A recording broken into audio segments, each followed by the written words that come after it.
আজকে দুপুরে সাদামাটা মেনু, একদম সাদামাটা সাজাতে পারছি না, কারণ এত ঝাড়াঝাড়ি চলছে, প্রায় 4টে বাজতে যাচ্ছে এখন আমি খেতে বসছি। তা যাকগে, প্রথমে একটু নিলাম শশা, তার সঙ্গে একটু নিলাম নুন।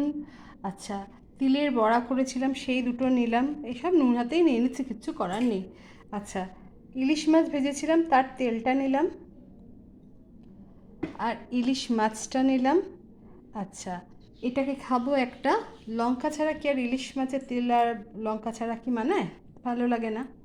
আচ্ছা, আর তারপরে নিলাম ইলিশ মাছের মাথা দিয়ে সমস্ত সবজি, কোনো শাক নেই, আলু বেগুন কুমড়ো বরবটি দিয়ে একটা সবজি করেছি, মানে চচ্চড়ি করেছি।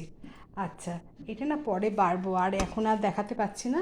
ইলিশ মাছের একদম সর্ষে, মানে সর্ষে না, কালো জিরা আর কাঁচা লঙ্কা দিয়ে তেল ঝাল। এই হলো আজকের দুপুরে সাদামাটা মেনু। Okay, thank you.